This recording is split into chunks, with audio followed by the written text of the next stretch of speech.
quoting Wealth, Poverty, and Politics, quote, "Those who have promoted the prevailing social vision in which lags, gaps, or disparities to the detriment of black people are the fault of white people are trapped in the corollary that these lags, gaps, or disparities should disappear once those other people are constrained by civil rights and policies, civil rights laws and policies."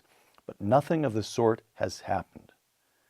White people bind themselves to behave better by passing civil rights laws, and black lives should improve. But nothing of the sort has happened, you argue. In material terms, there has been some improvement. But that improvement began long before the civil rights laws were passed. From 1940 to 1960. 1940, 87% of black families in the United States were in poverty. 87%. 87. 1960, it's 47.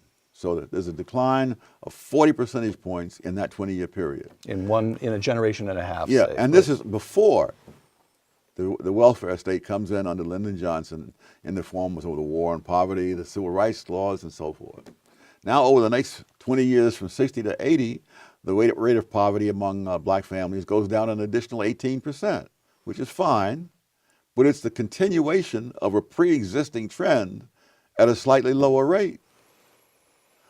So it's not, and yet it's credited in the media and even in academia, it's credited usually to the civil rights laws and to the Johnson War on poverty. But of course, this was just a continuation of the previous trend.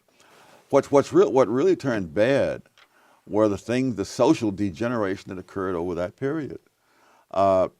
I could go on for days about the social degeneration, but let me give you just one quick example. When I grew up in Harlem in the 40s and 50s, I never heard a gunshot. Now, I'm sure someone fired a gun somewhere in Harlem, but it was not such a pervasive thing that you had to hear it. You know, I have relatives in Washington. I asked them the same question. People in my generation. Growing up in Washington, D.C. Yes, and low-income black neighborhoods. Did you ever hear a gunshot when you were growing up? And the answer was no. I have relatives in North Carolina. I asked the same question. No. And now, you know, people in housing projects especially, they put kids, some of them, to bed in bathtubs so that they won't be hit by stray bullets in the night. That's the homicide rate in the years that I was growing up, and I was really quite lucky as I went through the research I discovered, being in the right place at the right time. The homicide victimization rate among black males in the decade of the 1940s declined by 18%.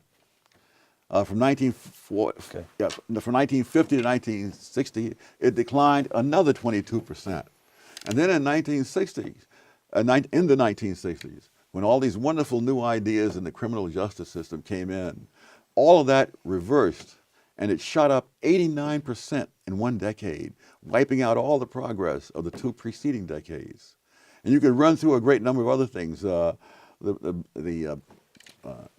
Children raised without two parents present. That was about 22% in 1960. One generation later, it was 67%, and it's gone up a little since then as well. And now the rate among whites is higher than it was among blacks in 1960. Right. So if you look at what actually happens in the wake of these wonderful sounding policies, you see disaster after disaster.